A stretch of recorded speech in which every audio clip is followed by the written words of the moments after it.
And now, from beyond our dimension, this is the JeffMara podcast. Here's Jeff. My guest is Dr. Yafi Yair, intuitive, channeler, and past life regressionist who holds a doctorate in clinical psychology.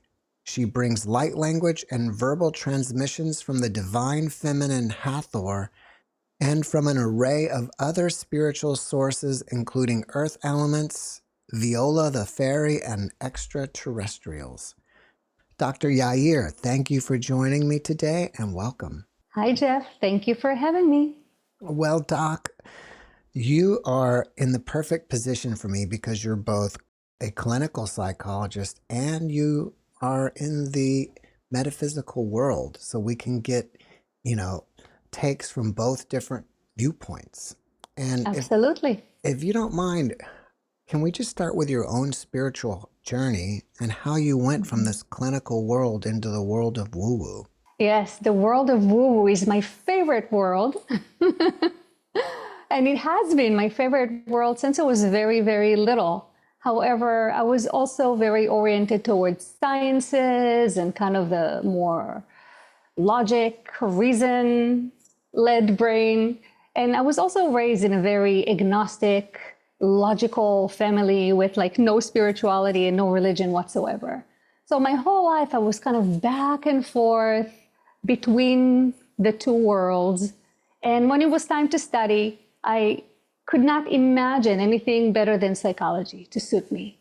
And I really did complete my studies, my doctorate, so it's 11 years of schooling. Wow. With a lot of passion. I love the field. However, by the time I graduated, I realized that the field was not very open-minded, definitely not to spiritual ideas and metaphysical ideas. When I graduated, it's a little better now, they were really not willing to even begin merging. So clinical psychology, energy psychology was not yet a thing. Past life regression, when I studied hypnosis, I was instructed by the American Psychological Association, if anybody asks about past lives, simply tell them there is no such thing. Wow. Yeah, so that didn't sit right with me.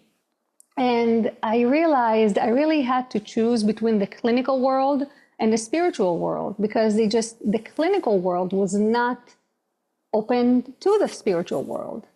And I jumped headfirst, dove all the way into the spiritual world, first through hypnosis and spiritual personal development. So I started going to the Monroe Institute. I started meditating regularly. So I started developing my own spirituality, my own psychic connection.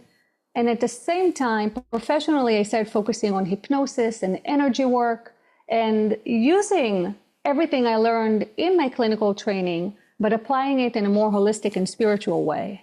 Is there one moment in your life where you just thought, okay, this stuff is real? Yes. What was that moment? Actually, yes, I remember that moment exactly. So as I said, I became very interested in anything spiritual. And I read a lot of books and I was watching a lot of videos and I came across the Ian Stevenson and his work of working with children who have memories of past lives. And I found that idea very compelling. And then I discovered the case of James Laniger, I believe the name is. And he was a little boy that was very interested in airplanes. Since he was 2 years old, he started talking about airplanes and he had nightmares, night terrors actually, and he remembered crashing as this pilot. And basically it evolved more, the case gained interest and a movie producer, I do not remember which one, took the boy into where the plane crashed and he recognized the whole platoon. It was a big deal and it was all televised. It was all documented and televised. And my mind was just blown away. And I said, let me research who was able to debunk it. If it's not real, surely somebody was able to debunk it. And that's what I did. I looked into and I researched as deeply as I could. And all I could find was really validating details. And that convinced my left brain. That was enough for me to really sink in the idea that this is real. Reincarnation is real. Having a soul, us being a soul, being a spirit is real.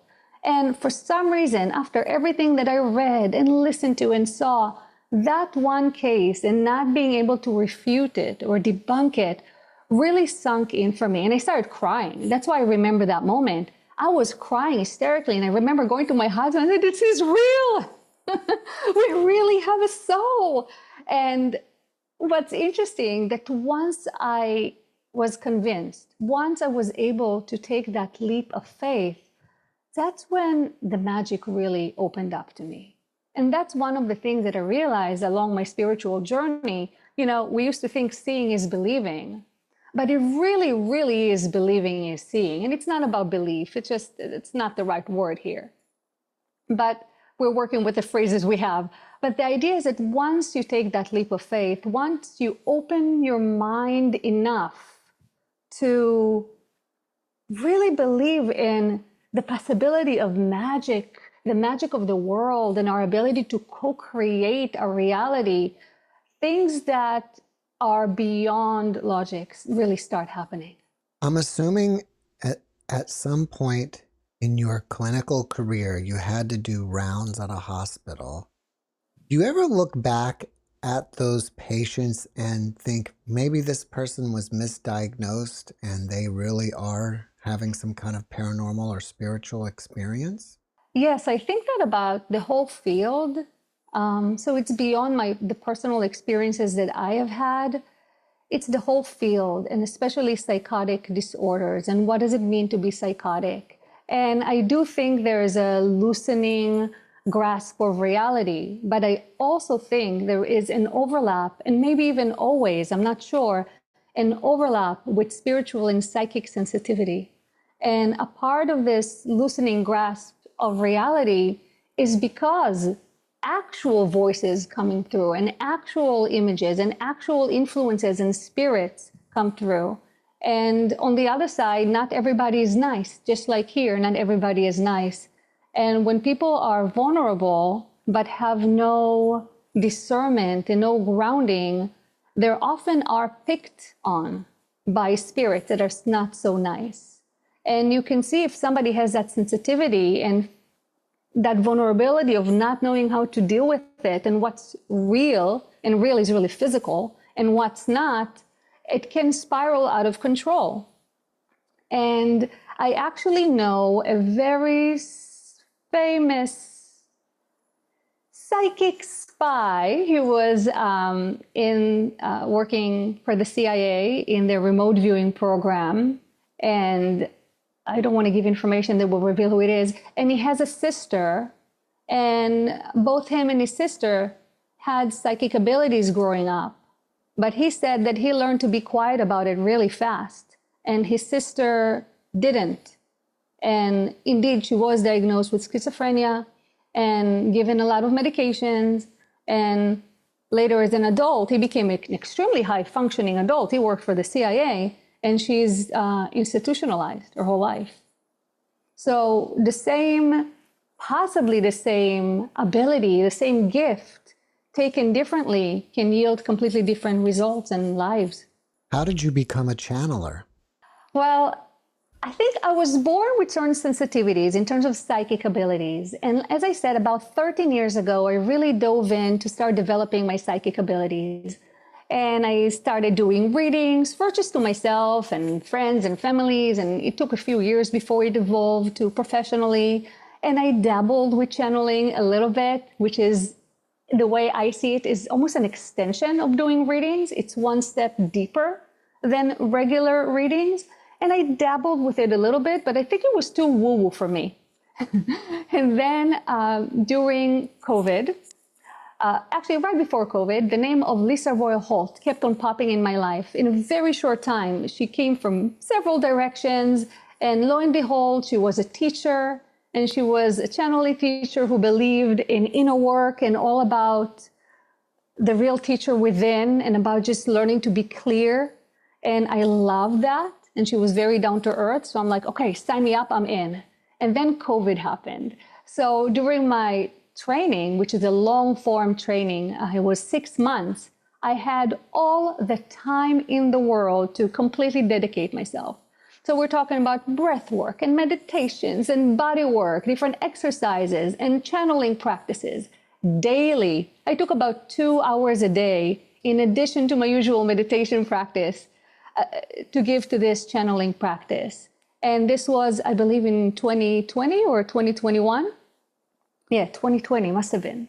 So I really took that time to commit myself to that journey of channeling.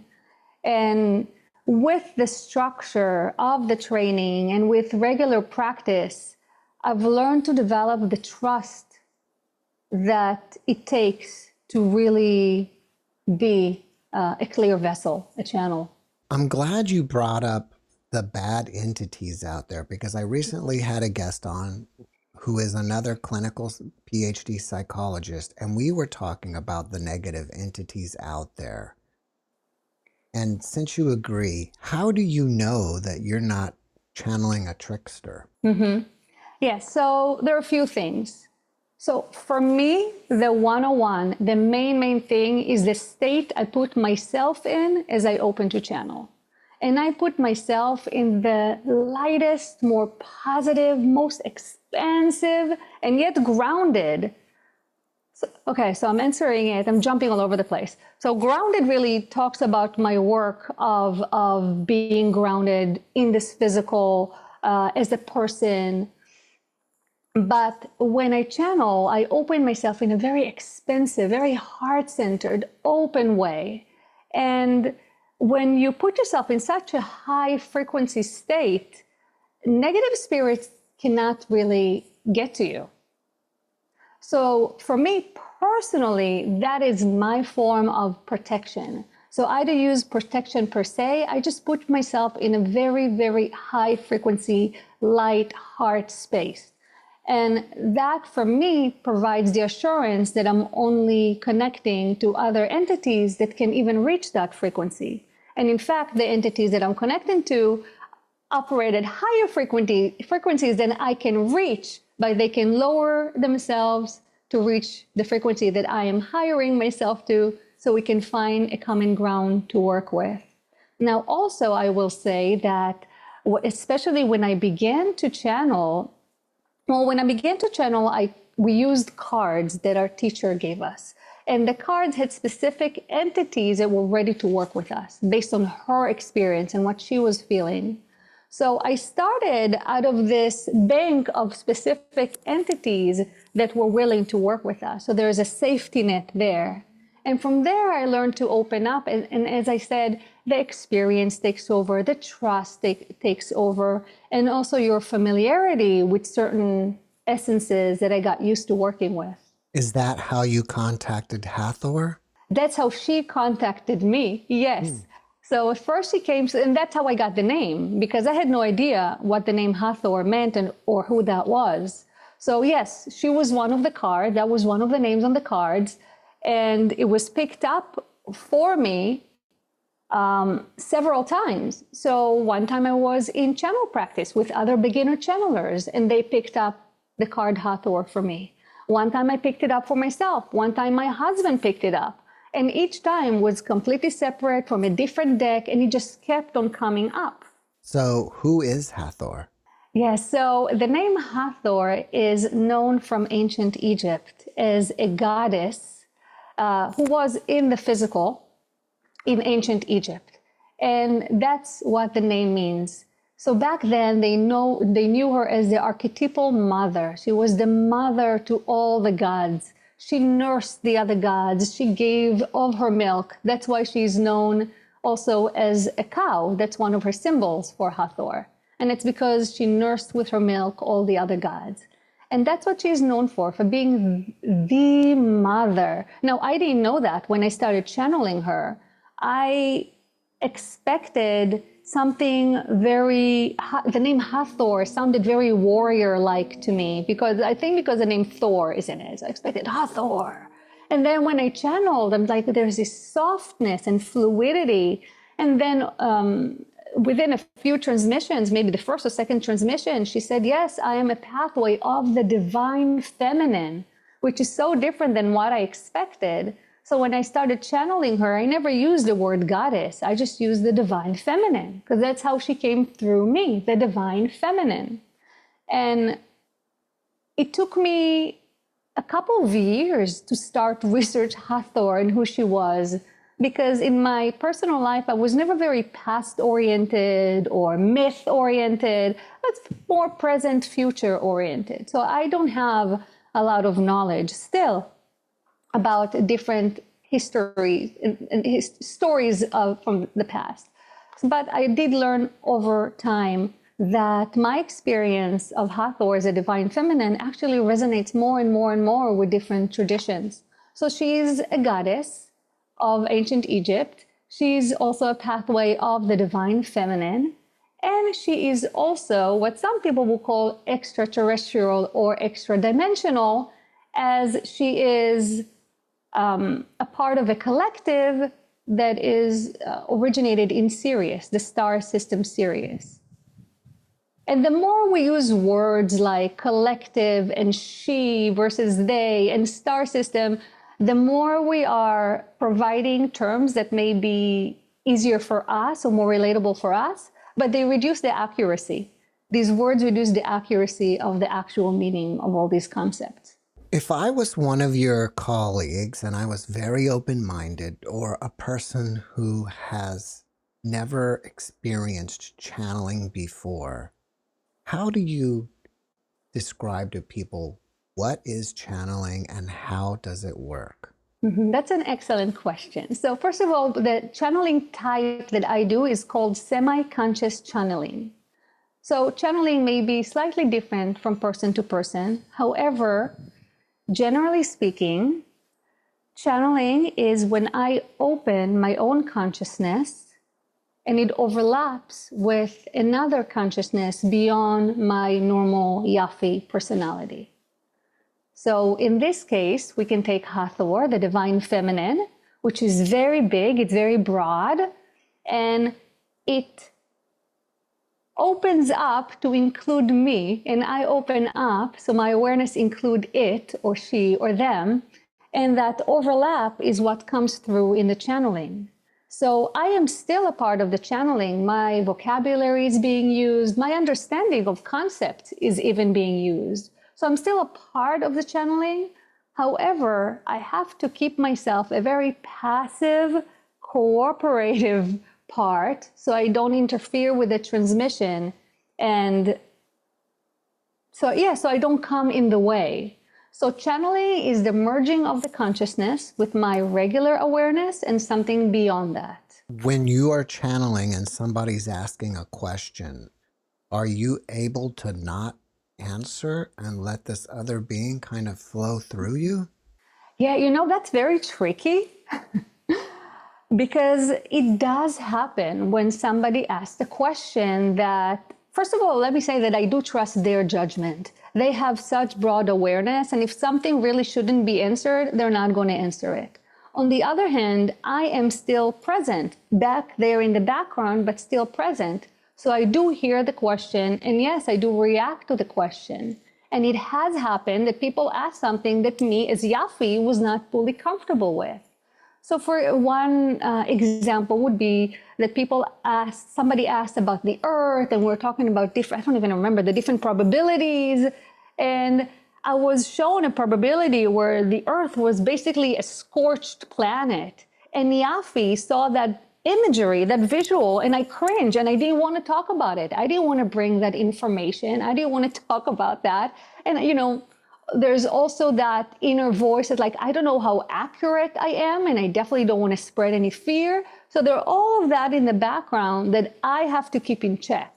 Now, I also trust them, as I said, enough to know that they're not going to bring through anything that's not conductive and productive and empowering, because that is the type of work that we are doing here.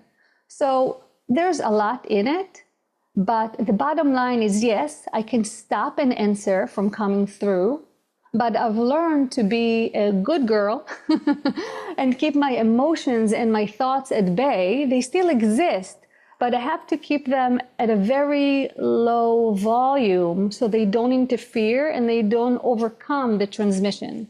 What are some of the most shocking, exciting things that you've ever heard the channel answer to a question? Well, I would say the most exciting thing is just this shift that we're in right now and all these changes. So us as humans are experiencing these changes as bothersome. And, there's so much going on, overwhelming, both good and bad, what we consider good and bad. However, when they talk about it with sheer excitement. And apparently we are in the midst of this big shift that we are hearing about and talking about, this consciousness shift, this new earth. What does it mean? So according to them, we're actually doing it right now, making that leap, going over the peak of that change. And that change means going to a higher frequency earth of, if we take it in a very broad and general terms, we're talking about earth where love and cooperation is more of the predominant force, where we are more connected and appreciative of nature and of each other as humans, and we're more peaceful.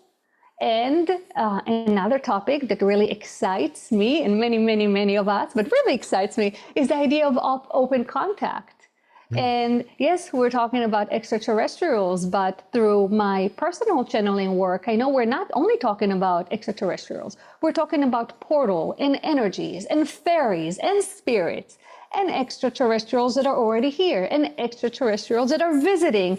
There's just so much going on, supposedly behind the scene, that is becoming more and more and more at the forefront of human development, that I find extremely exciting. Do you think that we live in some sort of multidimensional universe and somehow that's going to break down, where all these beings within another dimension are all going to be here with us? As you said, fairies and elementals and ETs and whatever else.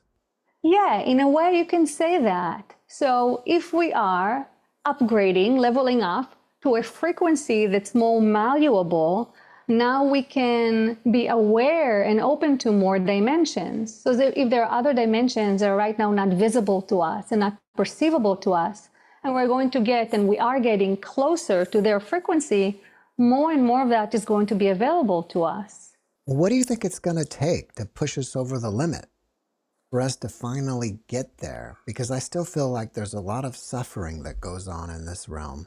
There is a lot of suffering, and again, from the channeling, that is the last little bit of resistance, the last little bit of junk that is coming up to the surface to be resolved. So from my understanding, we are already there. We have already made the leap. We're already going there. This is just the last little bit of anything that's broken that we can no longer ignore.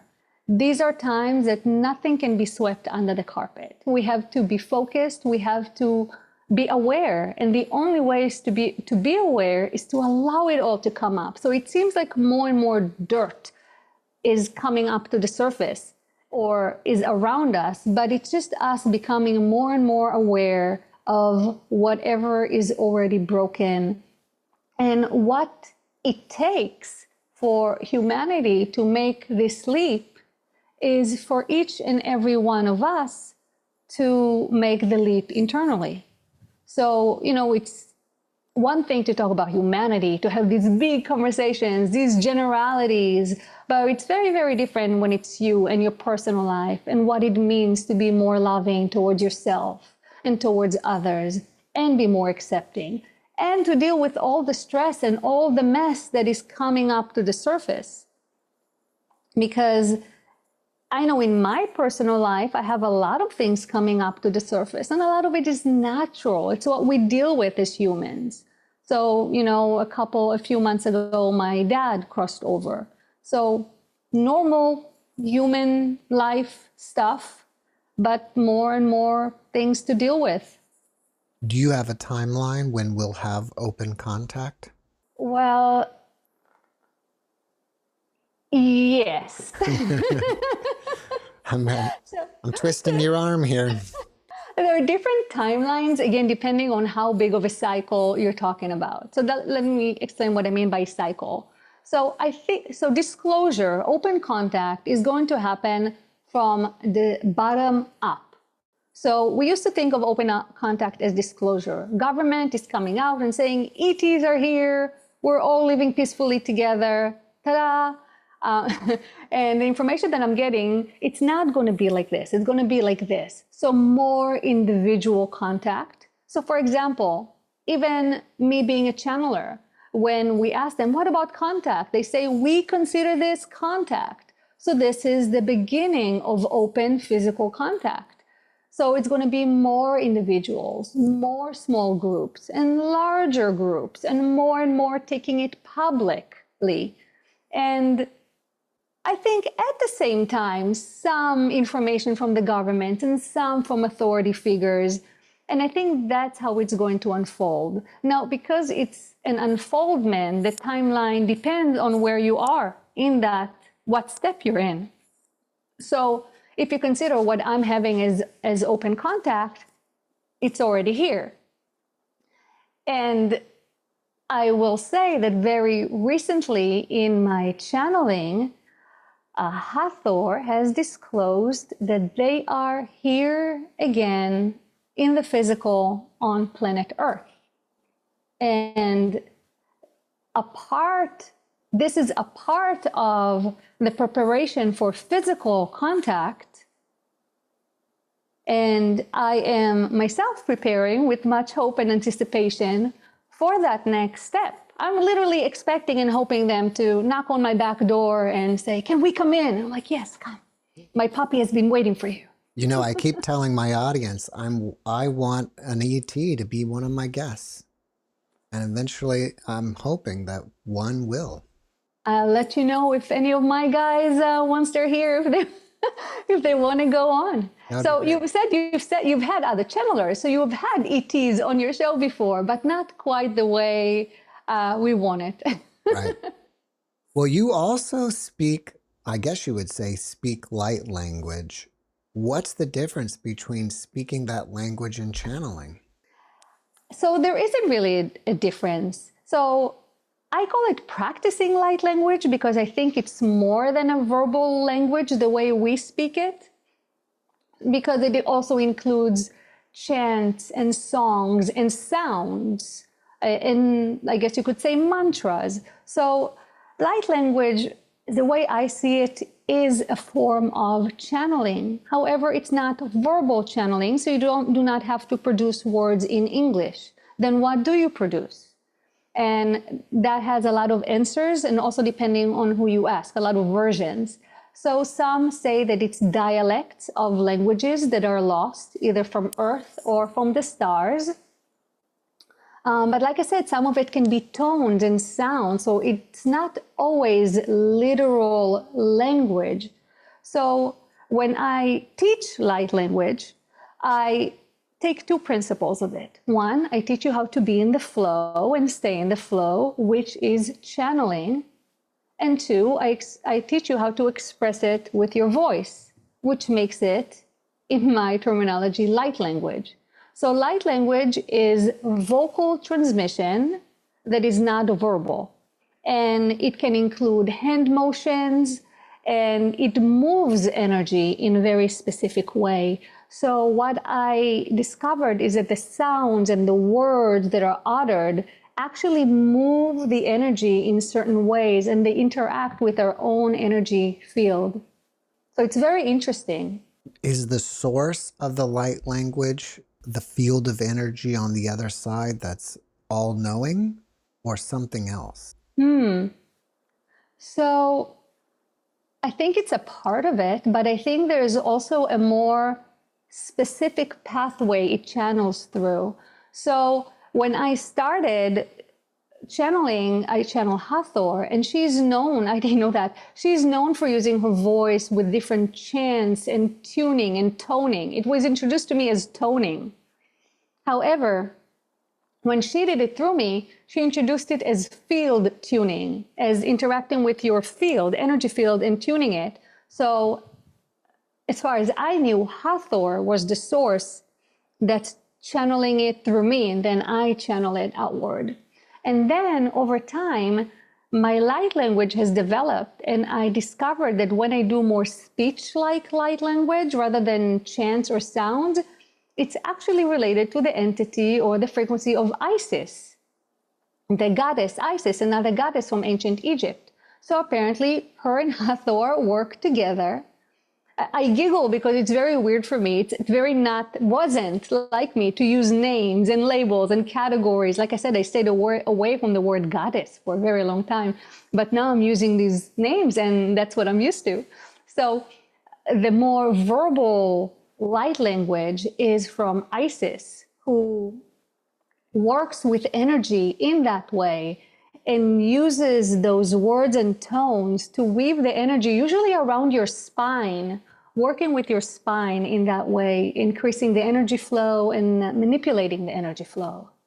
Would you mind giving us a demonstration of light language? Absolutely. Yeah, sure. I'll call both Hathor and Isis and give us a little demonstration.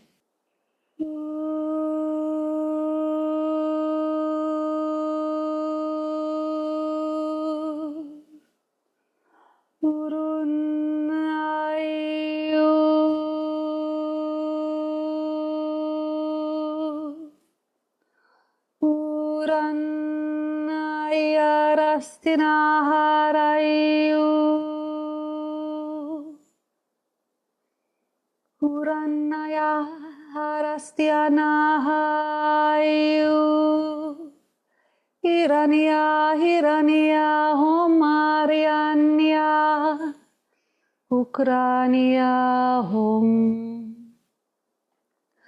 Urania hom Urania heaurahamania Kirianua hom Uronahamaya Ekrionorohum Uronieram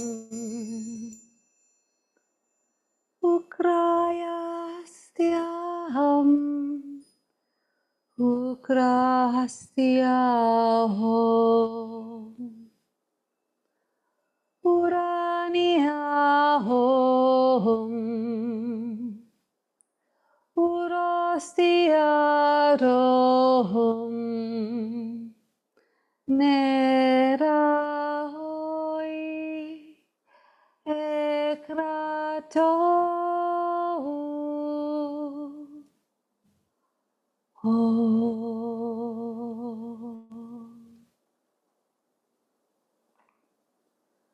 Reaustihurum Ukrunuyuhum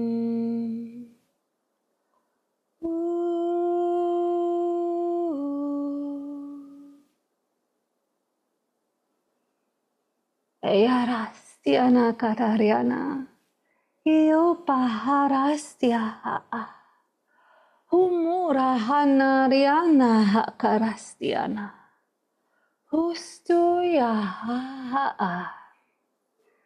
Harya Aharikat Uhumara Hostianuramuna Hayakarastia Hekia Harania Ura Aha Esti Ohoro Numa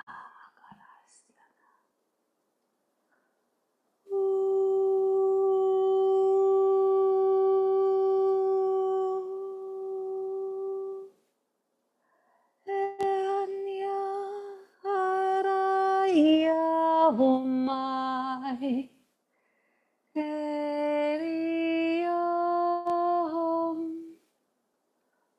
Muranaya Akaraya Homo.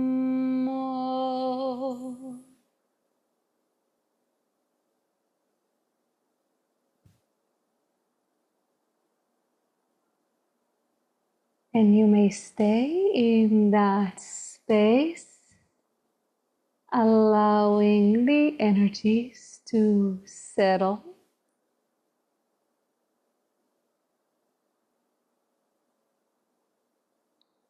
For those of you who can still feel it, we will add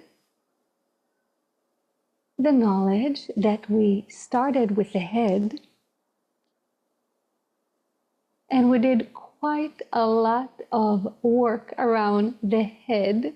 We see that as a specialty chance for you left brainers out there. We ended the light language transmission, the chant, with a heart anchoring at a higher frequency than we started, as by then the field was elevated and we were able to do some heart anchoring from that elevated frequency. And now we feel that this brief description was sufficient to bring you back to the physical, to ground you back in your current personality. And we will bring you Yafi back, and you may resume the conversation.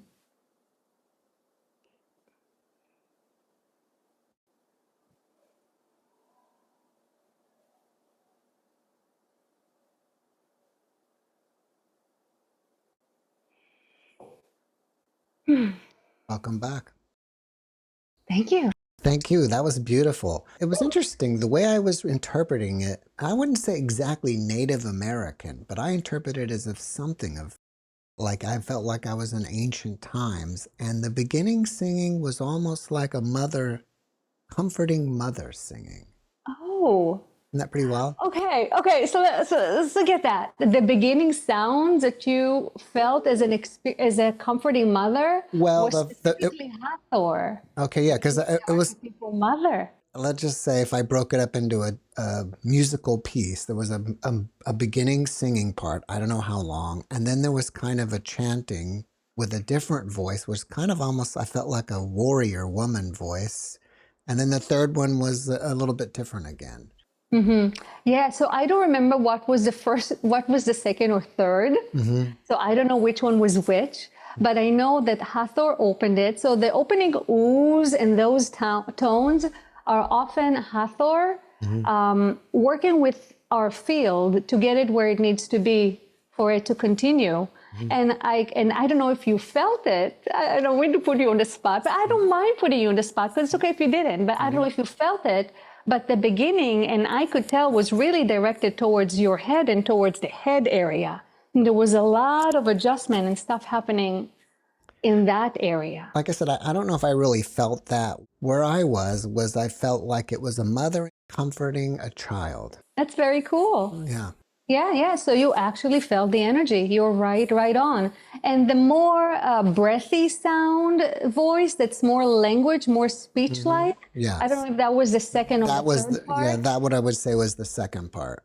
Okay, so that's Isis. That's how she sounds, and that's her language, whatever that language is. So that was perfect then, because I said warrior, but I was thinking earlier it was more like, like a goddess sound. Mm-hmm. Yeah, Isis's energy is very feminine in a different way than Hathor. Right. The way I experience it, she's almost more human, because her energy feels like it has like a physical aspect of it. Almost that's why sexuality and kundalini. And it's very difficult to, almost a manipulative, but it sounds very negative, but not necessarily in a negative way. But she feels more like a woman to me, while Hathor feels more expansive, more of a concept of femininity. I agree with you that Isis did feel more like a woman. And for me, I guess Hathor was more like a mother. I think it's really cool. It's exciting, especially considering you came from a starting point that I don't feel energy, I'm not going to feel anything. But you were actually able to pin it down quite accurately. Yeah, that's cool. Yeah. Well, you have a book out that's called Conversations with the Earth and What the Elements Can Teach Us. Now, does that mean elements of the earth like fire, water, and etc., or elementals? Yeah, both. Let me just say that it's called Conversation with the Earth, Channeling on Humanity, Consciousness, and the Shift. And this is all channeled material. And it indeed opens with elements, actual consciousness of elements. So the first chapter, for example, is the fire. And later I go into the wind and water. And this is actual the consciousness of different elements and their perspective on humanity and what is happening, the shift that we're all going through right now. And it was pretty early in my channeling journey, and it was a part of my mind expansion to even, it's hard to comprehend, to conceive of elements having consciousness that can then focus their intelligence so specifically that it can actually come out verbally and share ideas and concepts with us. So that was very, very interesting. So in this book, I open with the elements, and then the sources become more and more expansive. So the moon, Andromeda, then different galactic races, even the hybrid children. So it gets more, and even Hathor is in this book. And you mentioned elementals, and actually, yes, one of my sources, but she's not in the book, is Viola the fairy. So I also have a fairy counterpart that I channel. So this book brings a lot of intelligent wisdom, channeled wisdom. That's the way I see it, specifically about humanity and the earth and the evolution that we're going through right now. And it's from different perspectives. And so, for example, the fire, which opens the book, has a lot of wisdom about the process, the dynamic of destruction and creation, and how it's an ongoing cycle and one leads to the next. You cannot have creation without this destruction, and the sprouting of the new without first the old dying off, at least some of the old dying off. So this is a concept that the fire focuses on. And that relates to what we're seeing today, all the chaos that we're seeing. That's a part of the destruction that's making place for the new. So that's just one example of point of wisdom that elements can share with us. What do you think is the most important takeaway someone should get after reading your book? The most important takeaway, hopefully, would be how much the earth and everything around us is alive and with us on this wild journey. So the fact that it's alive is not some abstract foreign concept. That means that we are part of this living, dynamic system, and we are also supported and also loved on this journey. Let me ask you this. You trained for 11 years to become a doctor of clinical psychology, and I'm assuming you were expecting to be working in some sort of clinical environment. But I don't think that's where you are now. So what do you do? Okay, so yes, so I offer a really big range of services. So I still offer counseling and I practice hypnosis. Also the practical stuff, I work with athletes, believe it or not, for peak performance. I work with other therapists. I work with a lot with anxiety. A lot of people having anxiety nowadays. I also do hypnosis for spiritual exploration. So past lives, other lives, alien lives, etc., etc. I also I do channeling and readings and energy work combined with light flow, light language, which is the more spiritual work. And those are all both in groups and individual sessions. I have a weekly Zoom group. Currently, it's on Sundays where I channel Hathor, and people come and ask questions. And I also do light language, and they can experience that energy. And I also teach light language in modules. Currently, I'm about to start cycle 5, I believe. And it's such a beautiful module with 5 lessons, 2 hours each. And you learn, as I mentioned before, what does it mean to be a clear channel? How do you stay clear? And how do you express it with your voice? So these are some of my offerings, and you can see it's a really wide range, all the way from the clinical tasting, counseling, and working with therapists to the complete woo-woo of light language and energy work. I think some people would say that we are all channeling all the time because we're channeling our higher self. Would you agree with that? Yes and no. So yes, we're all channeling all the time. And yes, we're all channeling our higher self, but we're also channeling our lower self, and we're also channeling our bodies. And lower selves, I mean, all those insecure voices, fearful voices. So we have a lot of parts as humans. And a part of becoming a conscious channeler is about being aware of what you channel, what you pay attention to, being aware of the awareness. So yes, we're all channeling all the time, but a part of this work, and it is not just work of professional channelers, it's the work of every human living on earth today, is learning to be a clearer channel, being aware of what you're channeling, being aware of what you're paying attention to. So we're all channeling, but now we're called to channel with a higher level of awareness. When you studied at the Monroe Institute, did you take the whole Gateway program?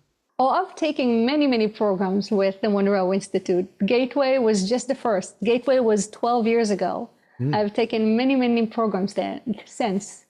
What were your results from it? Were you able to astral travel or leave your body? Yes, so I didn't know it was astral travel. So apparently I had OBEs, out-of-body experiences.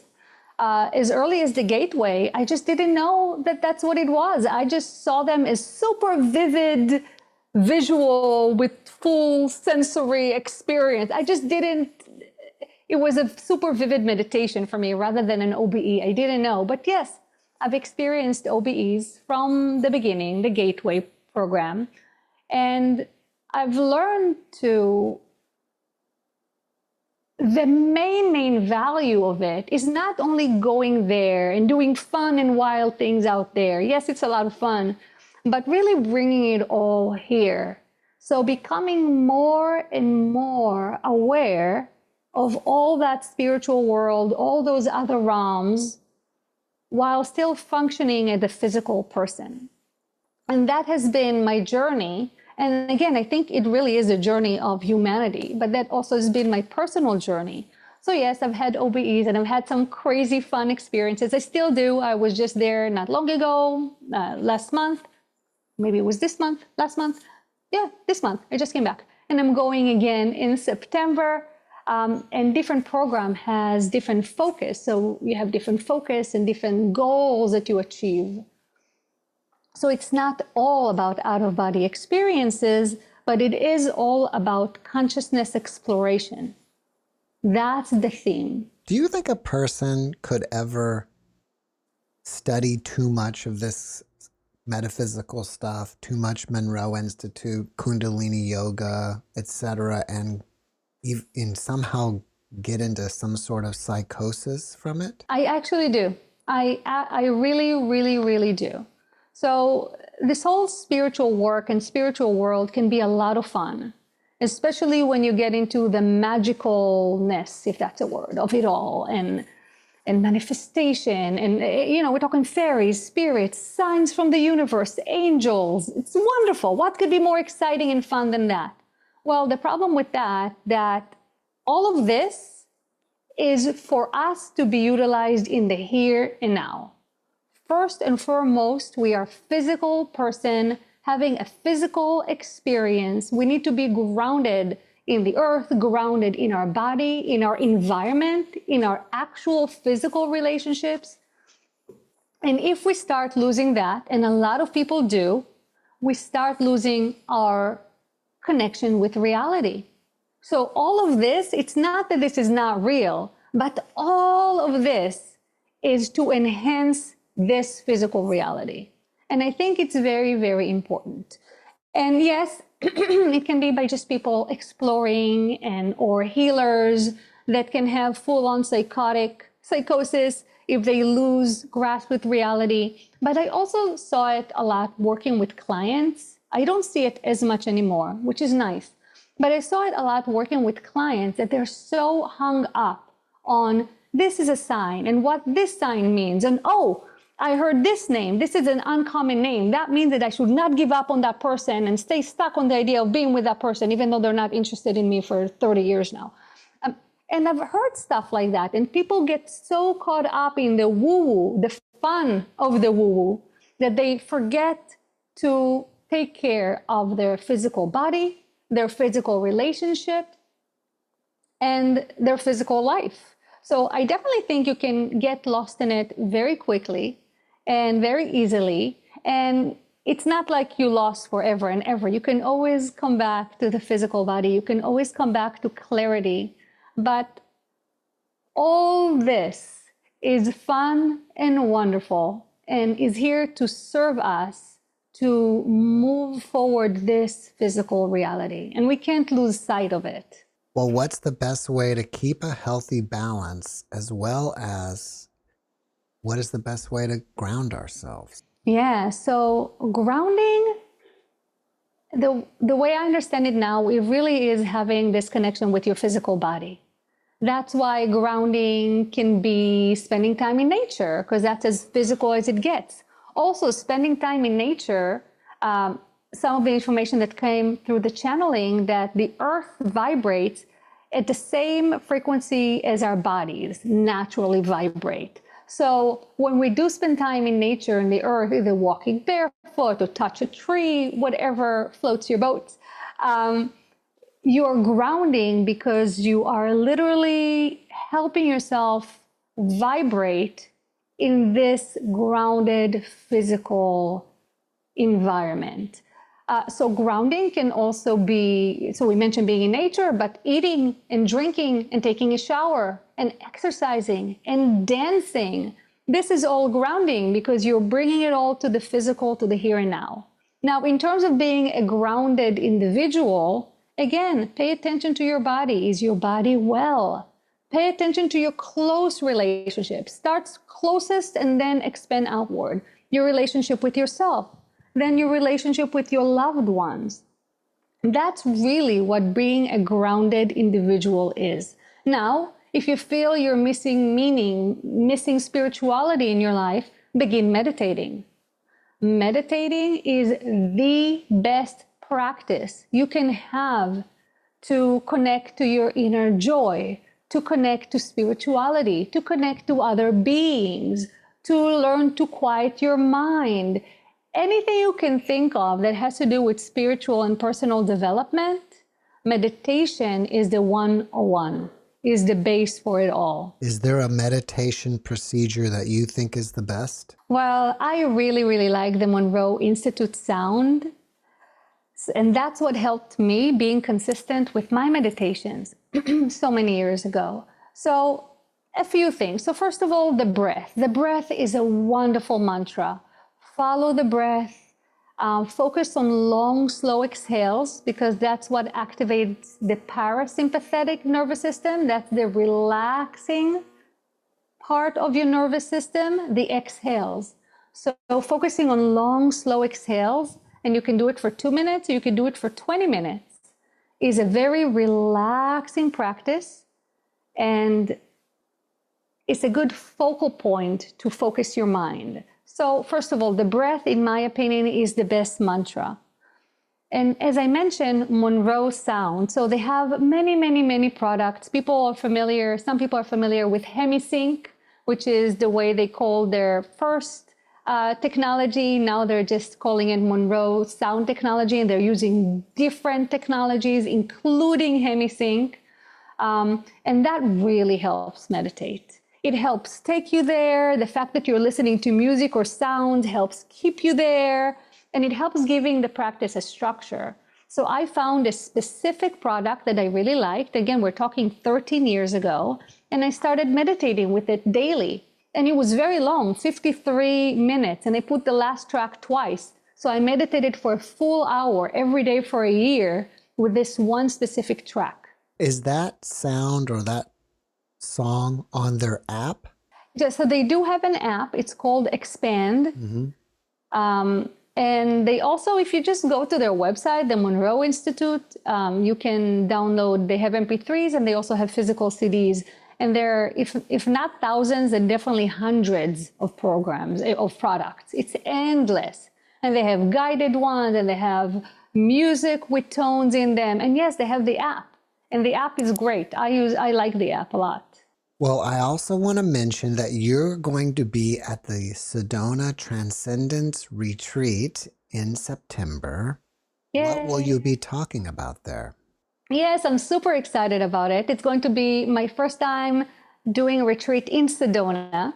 And Sedona is amazing. So I'm really looking forward to it. I'm going to have 3 parts. So 4 parts. And the first day, all the speakers introduce themselves. So I'm just going to talk a little bit more about my journey. And we, as you can imagine, barely scratched the surface here because there's always so much more to share. And I'm also going to channel. So that's going to be my presentation. I'm going to channel light language and verbal transmissions from Hathor and Isis, the Divine Feminine. So people are going to experience that. I also have a workshop where I'm going to lead a group hypnosis so people can experience themselves, what it's like to remember other lives on this earth, off this earth, in physical, in spirit. So I'm going to do that. And also, we have an outdoor journey, excursion. So we're going to hike together to a portal. And there I'm going to attune people to different elements in the environment, and I'm going to channel different elements in the environment, whether it's the energy, the consciousness of the vortex, or the trees around, or any extraterrestrials that happen to be hovering by and want to make themselves present and show themselves to us. Well, that sounds great. Yafi, if people want to reach out to you and ask you questions, are you open to that? Absolutely. I love sharing this work. I love sharing this space and this energy.